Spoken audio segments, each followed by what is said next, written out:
Good evening, everybody. I'd like to call this meeting of the Council and Committee for the Town of Petawawa to order for October 15th, 2024. Welcome members of council, staff, and our special guests at the back, Colton, Will, and Emily. And just before we get underway, there are a couple of young students in Petawawa who are asking a lot of questions about municipal government and what happens at town council. And there's two young students who are tuning in this evening to learn more about municipal government. So a big shout out to Nate Binky and Jack Binky for tuning in and learning about municipal government tonight. Okay, we'll start our meeting off with our land acknowledgement, and tonight it'll be read by Councillor Root. Thank you, Mr. Mayor. As we gather this evening, I would like to acknowledge on behalf of Petawawa Town Council and our community that we are meeting on traditional territory of the Omami, Winnini, Algonquin people. We would like to thank the Omami, Winnini people and express our respect and support for their rich history. We are extremely grateful for their many and continued displays of friendship. We also thank all the generations of people who have taken care of this land for thousands of years, and we wish to acknowledge our shared responsibilities in responding to the Truth and Reconciliation Commission 94 calls to action. Calls to action number 27. We call upon the Federation of Law Societies of Canada to ensure that the lawyers receive appropriate cultural competency training, which includes the history of legacy of residential schools, the United Nations, declarations on rights of Indigenous people, treaties, and Aboriginal rights, Indigenous law, and Aboriginal Crown relations. This will require skills based on training in intercultural competency, conflicts resolution, human rights, and anti-racism. Recent progress. The law societies have responded to the recommendation and call to action 27 for cultural competency training in a variety of ways. Beginning October 2023, Manitoba lawyers will have to take mandatory training about Indigenous rights and history as part of the new requirement of the Law Society of Manitoba. Lawyers will have 18 months to complete the training known as the PATH. Thank you, Mr. Thank you, Councillor Root. Are there any disclosures of pecuniary interest on any of evening matters? There are no presentations, so we'll get right into it with Community Services Monthly Report for September. Colin Coyle. Welcome, Colin. Good evening, Mayor and Council. So I'm just here to review the month of September and ask Council to take this as information. Just at the very end of September, I had the opportunity to take part in the World Trails Conference. This has happened in places like Greece and Japan and Tokyo, and this year it was in Ottawa. So it was an opportunity for me to meet people with trails passion from 35 countries across the world. So it was a great opportunity. I've got a lot of ideas coming in my head right now, so we'll take that all. And if interested, next in 2026, the conference will take place in Australia. So if we can put that in the budget, that'd be appreciated. For September, I had an opportunity to further meet with the OBTA regarding the tourism tax, the municipal accommodations tax. So we're on our review of a memorandum of understanding, and that'll be coming forward shortly in the next few weeks for council to review and adopt. In addition, we're on our first stage of the recreation master plan. That'll be going back to think to review what we put forward, and then they'll be coming out with their second version, and we'll be reviewing that with staff and council again. On September 11th, the final AGM took place for Silver Threads, and everything has moved according to plan with that. So we are glad that everything moved forward and everything is going exceptionally well. You'll see from further on in the document that staff are very, very busy. So just going over the programs and events for both the town's events as well as the seniors center at Silver Threads. We've had a busy month. I usually wouldn't put this much detail into Silver Threads programs, but you can see from the report that we have had extensive programs, good numbers, and exceptional staffing over there. Joanna's gone above and beyond, so we really appreciate what she's doing for the community over there. So my friends. So new initiatives as well for some of our events. We're sort of trying out a coffee house concept. So basically you get coffee, a drink, and live entertainment from various artists across Ontario. We had our first one with over 30 participants, and it went exceptionally well. So we will be having another one in November, and then we're going to continue trialing it to see if this is something we can try longer term. And then just coming up for next month, I'm sure most of you are already aware how well the Ramble is going and how well it's done in the past. With Farm Trail, that's only our second year. We've doubled our numbers from 100 participants to 200. And I think this information is already out of date. I believe we're at 70% tickets sold. And we're probably about 60% of our Finds to Gourds event. So they're both going extremely well. And then last, as far as a new tourism initiative, I'm going to be heading out with Jamie Ruby, who is the manager over at Quality Inn, to try a new initiative, which is the Toronto Power Sports Show, which is basically being advertised to ATV, snowmobile, and motorcycle riders to come visit Petawawa. With ton to offer here in those three areas. And so we're going to try and attract people to come here as our trailhead location. And that would be sort of a quick wrap up for September. Any questions? Questions on the report? Councilor Dunn. Thank you, Mr. Mayor. Not so much a question, but congratulations with regards to the teen event, the youth event that you ran. You had good numbers out for it. Job well done. Deputy Mayor Savage. Thank you, Mr. Mayor. Through you to Colin. Colin, I did purchase my Farm to Trail ticket earlier this week. Matter of fact, 2 tickets, and I would encourage everybody in the community to get your ticket. The offerings are splendid. The weather is supposed to be fantastic, and it's a beautiful day to walk the trail. So get them before they're all gone, folks. Thank you, all. Further questions on the report? Good to hear all positive things coming out of Silver Threads in terms of programming, numbers attending. I'm just wondering if you can get a sense of their new people attending as opposed to who used to be there in the past. Are we attracting a different crowd now? I can speak directly. I've spoken to some of the seniors that have been around Silver Threads probably since the beginning. And they're more excited to see new faces coming in every day. When we had the open house, there was quite a few new members coming in, and we don't take membership anymore, but new participants. So we are seeing growth. So it's going to take us some time to measure that growth, but I can tell you right off the bat that we are seeing new faces there. So it's really great to see our planning going into place actually taking action. Okay, thanks for that. That's great to hear. Looking for more exciting things happening at our Silver Threads. Okay, any other questions or comments? And I need a motion. Moved by Councillor Root, seconded by Councillor Donovan, that the Community Services Monthly Report for September be accepted as information. I'll call for the vote. All in favor? Scary. Thanks, Colin. Next, we have our monthly report from the Fire Department for September 2024. Acting Fire Chief Crew. Good evening, Mr. Mayor and members of council. For the report for September, recommendation the council accepts the monthly report for September's information. We had a total of 13 incidents for the month. We had 3 open air burns.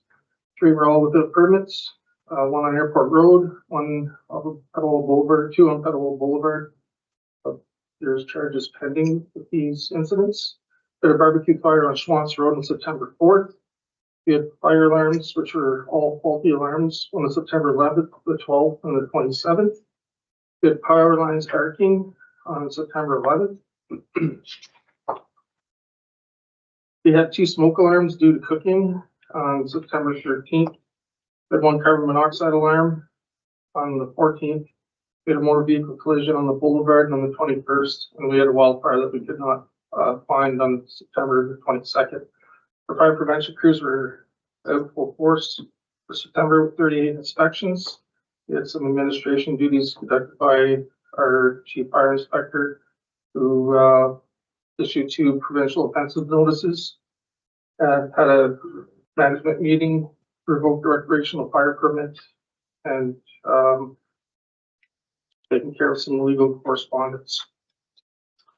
For training, our crews completed the I'm getting ahead of myself. Training for fire prevention. Our chief fire inspector attended the de-escalating potential violent situations on September 16th. And for prevention, we had our staff create a video for public education regarding the September 28th test for smoke alarm day throughout the town and the province. September 27th, our fire prevention team continues to work with the 12 South Kirk Street for the haunting. Residential smoke alarm and CO alarms, we had 31 homes checked for September. That brings us to 231 to date. For recreational burning, we started with 952 and we're down to 940. For training, our platoons covered the structural fire scenario training, which crews demonstrated size up, established command communication, deployment of attack lines, interior operations, and vent to isolate search operations. For maintenance, we had minor vehicle issues that was rectified. We had new lock installed at Station 1, self-contained breathing apparatus. We sent 10 bottles away for cleaning, and all our spares set bunker gear was sent away. We're finishing up our post testing actually this Thursday, so we had 2 trucks completed in September. For my comments, I attended the Brantford County Fire Chiefs meeting in Pembroke on the 4th of September. On the 5th, myself and Councillor Driscoll attended the security roundtable hosted by Cheryl Gawan, our MP for Brantford, Nipissing, Pembroke. That was held in Cobden. September 7th, our town hosted the first annual Emergency Protective Services United event at the Civic Center. On September 11th, we had a fire department senior management meeting. I attended one for our senior management team here on the 27th. And our crews are finishing up this week with the Fire Prevention Week, which started October 6th to the 12th. We're still in the schools completing the visits with our students. And this year's theme was smoke alarm was making work for you. And that is my report for September. Thanks, Greg. Questions on the report? A quick one about the house that had back-to-back days with an alarm going off for cooking. When does it reach the point, like if there was a third one the next day or 4 or 5 in the same month at the same residence, what are the ramifications? So the first response is free. The second one is a letter sent to the resident. And the third is we charge them under the bylaw for $300 and $300 for every other alarm that comes in through the year. Okay, thanks. Any other questions or something? And I need a motion to accept the report. One by Councillor Paramony, second by Deputy Mayor Sabrin, that the fire department monthly report for September be accepted as information. I'll call for the vote. All in favor? It's carried. Okay, next we have FD-05-2024, proposed amendments to bylaw 1309/19. Being a bylaw to adopt an emergency management program and emergency response plan, and to meet other requirements under the Emergency Management and Civil Protection Act. Is the report longer than the title? I'll keep it short. So the recommendation is the council amends sections 6, 7, and 8 of the bylaw 1309-19, being a bylaw to adopt the emergency management program and emergency response plan to meet other requirements under the Emergency Measures Act and the Civil Protection Act. So because our Karen Cormier, she retired past year, was the Director of Planning and Development and Community Emergency Management Coordinator. It's amendments that are required to be made for the town's emergency management program, emergency response plan. So the first 2 items required amendment are housekeeping items. Section 6 identifies the CEMC as a Director of Planning and Development. Staff is recommending that the position be amended to appoint the fire chief as a CEMC. Section 7 identifies alternate CMCs as the Deputy Clerk of Public Works. the deputy clerk and director of public works following the hiring of the position of clerk Colin Howard in 2021. This position replaced the deputy clerk's position and took on the role of the alternate CMC. The former director of public works left the town in 2022. Staff is recommending that the director of legislation services clerk be appointed to the alternate CMC at the time. An additional alternate CMC may be recommended in the future. So we're looking at the emergency control group where there was 9 positions, and we're looking just to reduce them to 5 positions. We would have the fire chief, CMC, director of legislative services as the alternate CMC, the deputy fire chief, firefighter appointed by the fire chief, and a member of council appointed by resolution of council. And just to update our emergency plan.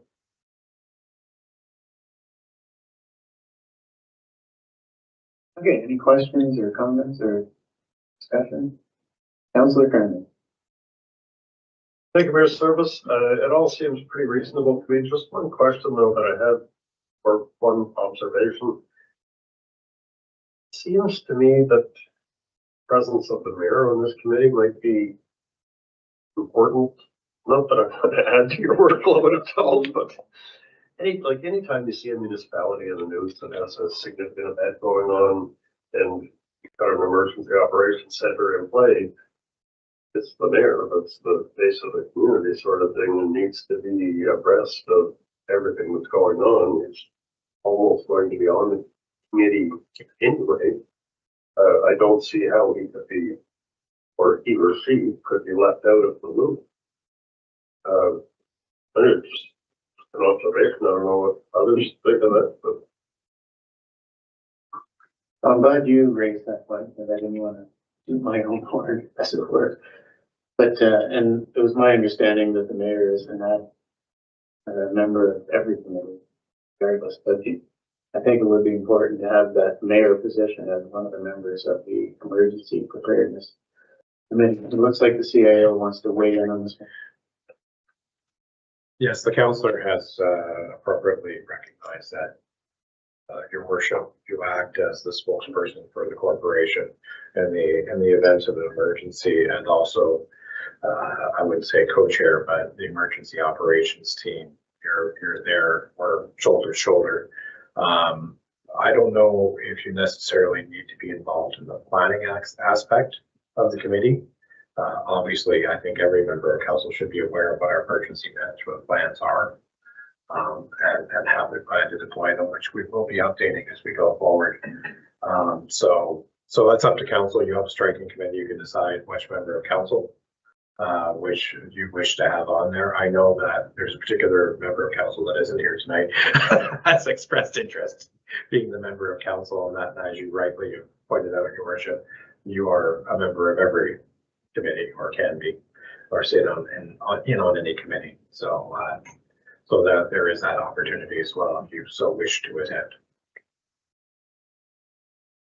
So just for clarification, that this committee that we're now voting on being comprised of 5 individuals is merely the committee that will sit down and do all the planning, put together the emergency preparedness program. But when there's an actual emergency and a committee is convened to deal with that emergency, there's going to be a different list in the plan that says, here are the people that show up during an actual emergency.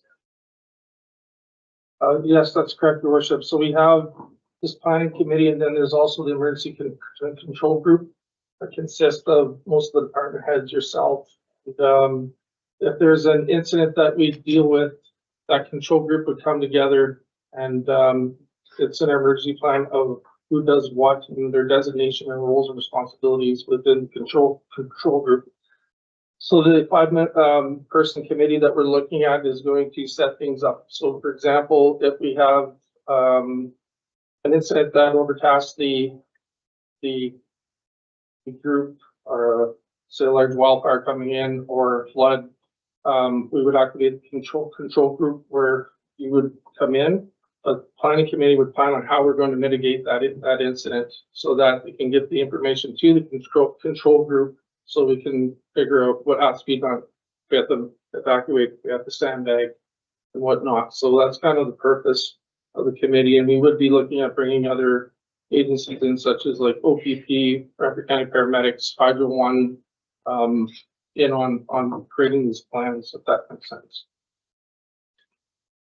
Tomato? Yeah, I just want to expand on that. So what Craig's referring to is we're going to, outside of this group, we're going to strike an ad hoc committee or a working group that will be composed of all first responders and also other relevant agencies such as school district and others, that as well as utilities such as Hydro One and Bridge. The idea there is for that group to meet quarterly. One of our goals that Craig and I have been talking about is improving coordination and communication between all of our different partners to ensure that we're all on the same page so that if disaster strikes in the community, no matter what form it may take, we have a set system in place where we would communicate much easier and coordinate much easier than maybe we would now. We've had a couple incidents recently where they've shown the breakdown in communication between agencies. And we want to make sure that gets improved, and especially if we get hit with something even larger. So that will be some of the work of this committee going forward, is striking that ad hoc working group to ensure that we're working with all of our partners in the event, or coordinating better with all of our partners in the event of a larger disaster. I'm assuming that would also contain our partners like the Garrison, CNL, Vancouver County District Health Unit, and various other entities around in the area. Yeah. Deputy Mayor Sen. Thank you, Mr. Mayor. Through you to both Colin and the CAO. Craig. That's Colin too. He's the alternate. That's right.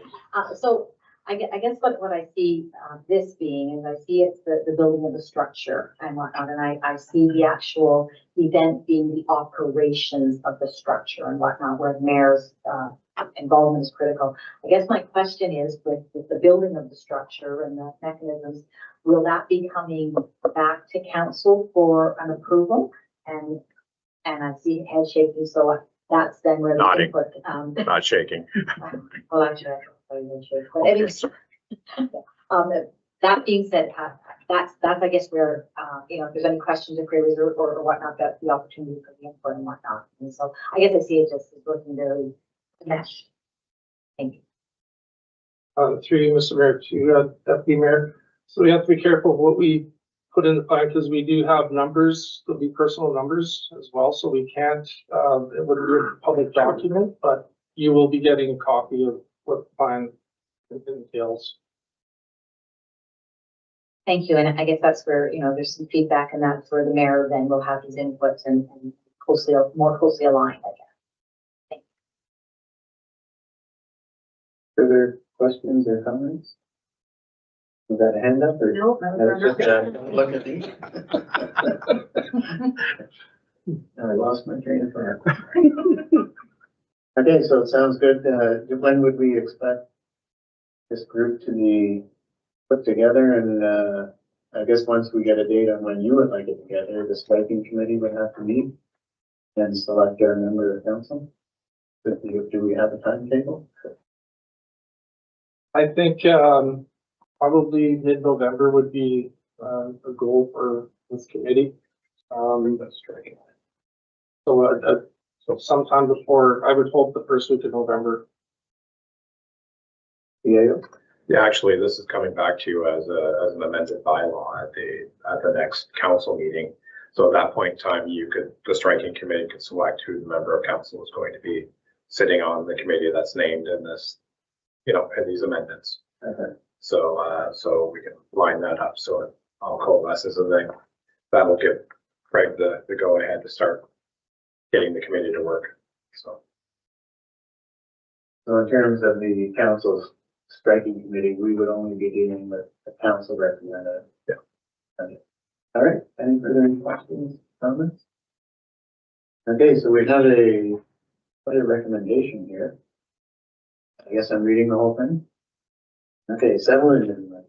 So the recommendation is the council amends section 6, 7, and 8 of the bylaw 1309/19, being a bylaw to adopt an emergency management program, an emergency response plan, and to meet other requirements under the Emergency Management and Civil Protection Act as follows. Section 6, the fire chief is hereby appointed as the primary community emergency management coordinator, or the CEMC, responsible for the emergency management program for the town, including maintenance of the plan, training, exercises, public education, and such other duties and responsibilities as outlined in the Act and regulation. Section 7, the Director of Legislative Services / clerk is hereby appointed as alternate CEMC to act in place of the primary CEMC in their absence. And Section 8, a person from time to time holding the following positions in the municipality or their designates shall be members of the Emergency Management Program Committee. A, Fire Chief, CEMC. B, Director of Legislative Services / clerk, alternate CEMC. C, Deputy Fire Chief. D, a firefighter appointed by the Fire Chief. And E, a member of council appointed by resolution of council. So if you're comfortable with that, I need more. Moved by Councillor Root, seconded by Councillor Coutu. What I just read. I will now call for the vote. Okay. It's carried. Just one last question. The deputy fire chief. Do we, at this moment in time, have an official deputy fire chief? And if not, do we need to have one by the time this committee is? We have an acting deputy fire chief. Yes. Okay. That's the end of the question. Okay, we're moving on. Thank you, Craig. Thank you. That's good. Thanks, Greg. So next up, we have the economic development report. Oh no, these are reports from economic development. However, Christine's not here. And the CAO will be taking over. So first we have ED-13-2024, Community Improvement Plan for 3067, Unit 2, Petawawa Boulevard. CAO. Yes, thank you, Your Worship, and sorry, excuse me while I try and find the link to get to the report. Yes, so filling in for our Manager of Economic Development tonight, who couldn't be here. Before you have a report regarding an application for funding through the CIP program. The recommendation, of course, is that council under the Community Improvement Plan adopted by bylaw 1441/21 enter into the necessary funding agreement with the owner applicant at 3067 Petawawa Boulevard for the following CIP financial incentive program, up to $5,000 under the Building Facade Improvement Grant. As you can see in the report, the owner of this property, David LaRock, is seeking financial assistance under the program for the replacement of exterior doors for unit number 2 in the building. The current doors are original to the building. They have undergone many repairs. The doors are past their useful life, and the replacement of the doors will not only increase energy efficiency for the business and the tenant, but they will also resolve health and safety issues, as well as provide automation for accessibility, so making the building more accessible. This is the first request for CIP support from the owner of this building for unit number 2. The building has 4 commercial units and tenants. From 2 of the other units did access funding as permitted under the CIP program previously. So in regards to the improvement grant, Building Facade Improvement Grant provides up to 50% of eligible project costs for up to $5,000. And as you can see, the scope, anticipated expenses are within the scope, and so are eligible for the program or for the full amount in support. Financial implication, based on approved and completed projects, there are funds remaining in the budget to support this application. So of course, the recommendation is to proceed with approving such. Thank you. And unit 2 is Prairie Luna. Is that correct? Based on my quick review, because Christine didn't share that with me. Yes, it's Prairie Luna, which is on the right-hand side of the building if you're facing it. And original doors, I think that building was built in the early 1980s. So those would be quite dated. Okay, questions, comments on the report? Deputy Mayor Sadler. Thank you, Mr. Mayor. I think this is very worthwhile, and you had me at accessibility. Should have just started there. Any questions or comments? Okay, if everybody's comfortable with that, I need a motion. Moved by Deputy Mayor Sadler, seconded by Councilor Carmody. The council, under the community improvement plan adopted by bylaw 1441/21, enter into the necessary funding agreement with the owner applicant at 3067. Can I add unit 2 there?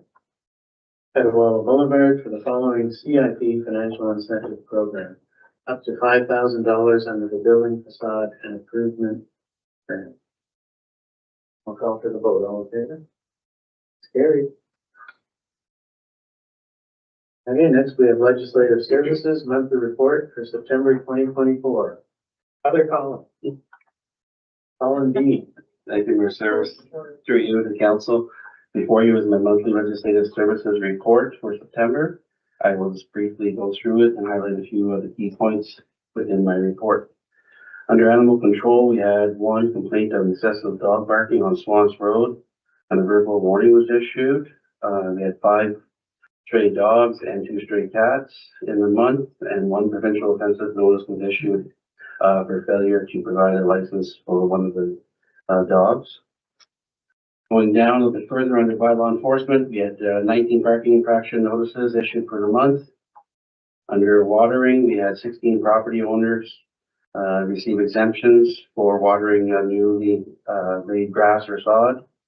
And we had 1 provincial offensive notice issued to a resident on Drew Street for watering contrary to the watering bylaw. I know at a previous council meeting or committee meeting, I think Councillor Driscoll had asked me if we ever get to issuing fines for people like that. So I think this will help answer that question.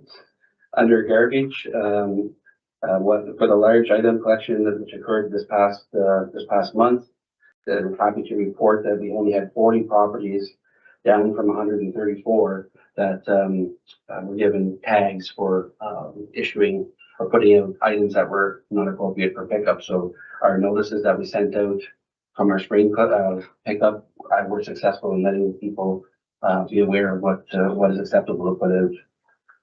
Under burning, we had 3, I think our acting chief referred to this earlier in his report, but there were 3 written warnings issued for residents burning on McGregor Trail, Norman Street, and Pine Place.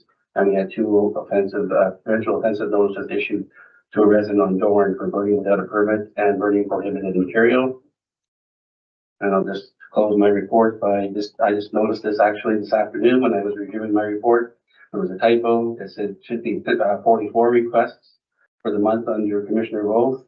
2 were declined. The marriage licenses, there were 6 licenses issued in the month of September. And I added a new section on my report to make council aware. I think it was Councillor Roots earlier in the year who requested knowledge of what the community flags were that were flying in the past month and that. So I wanted to make council aware. So I added that section to let you know the flags that we agreed to fly in the previous month within my report. And that is my report. I'm happy to take any questions should council have any. Questions or comments on the report? Seeing none, I need a motion to accept the report. Moved by Councillor Coutu, seconded by Councillor Donovan. The council receives the legislative services monthly report for September's information. I'll call for the vote. All in favor? Votes carried. No general matters, no closed. I need a motion to adjourn. Moved by Councillor Donovan, seconded by Councillor Roots, that the meeting be adjourned. Call of the mayor. I'll call for the vote. All in favor? It's carried.